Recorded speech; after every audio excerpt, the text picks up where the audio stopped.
All right, so the first thing to understand, and something that I've been teaching a lot in this class, is that reality is a hallucination. It is something that we collectively imagine together. And again, the analogy, the metaphor I use is Plato's allegory of the cave, where you imagine about 1 million people chained together and they're all looking at a wall, okay? This wall is empty. Behind the wall, behind the people, is this great fire where the elite, okay, we don't know who they are, okay? But they project shadows onto the wall.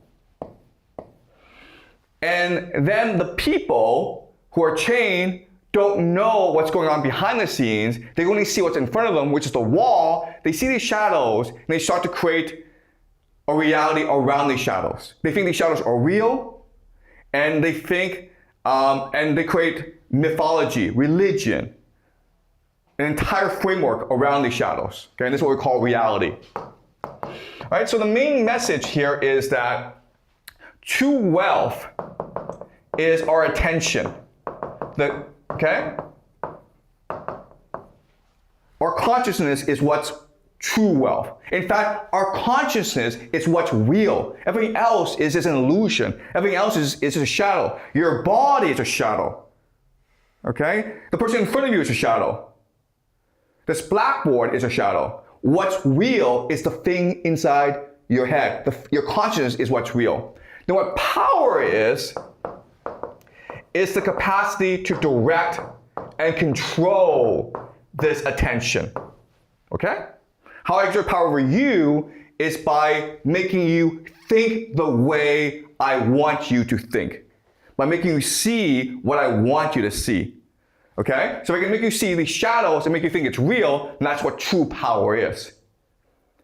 And this idea, once you understand it, explains the reality that we live in. Okay? So I'm gonna take this idea and apply it to reality and show you how it works.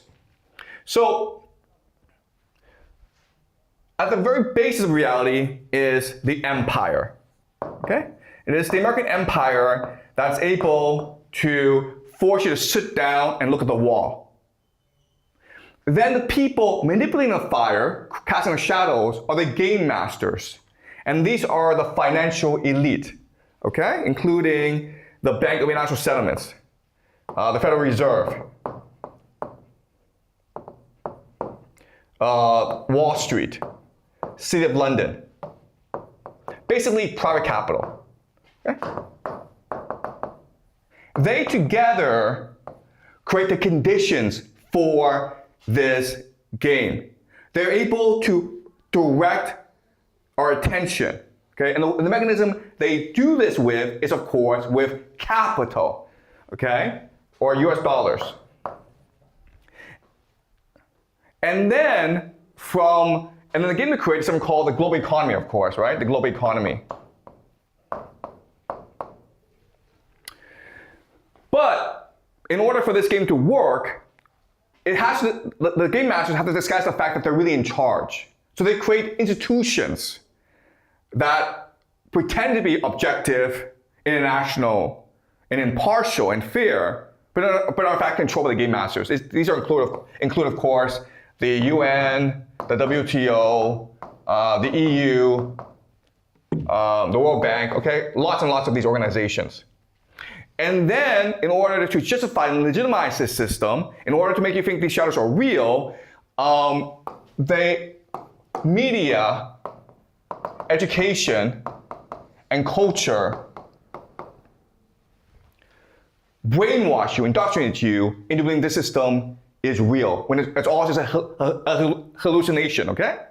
And then from this, of course, you have the legal system to enforce the system, as well as customs and habits, values, and norms. Okay, so this is an enforcement mechanism to force you to believe that the system is real. Okay? Media, education, culture brainwashes you to believe the system is real, and then you yourself want to enforce the system on others through customs and norms. Okay? Now, this is a very fragile system because it's all just a hallucination. So there are enforcement mechanisms, okay, that make sure this system is stable. And these enforcement mechanisms are crime, intelligence, spies basically, spy networks, and science, okay? And these three mechanisms are controlled by the true powers of this world. And they include transnational capital, basically private capital, secret societies, and elite families. And what binds them together, they're basically software. Their operating system is what we call the occult, okay? And we'll study more about the occult later on.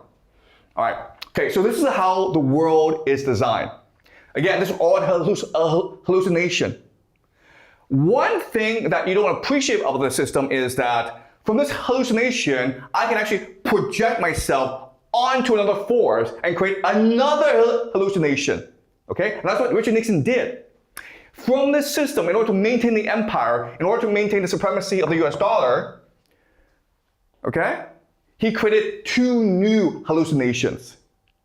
And they are the GCC and China, okay? GCC and China.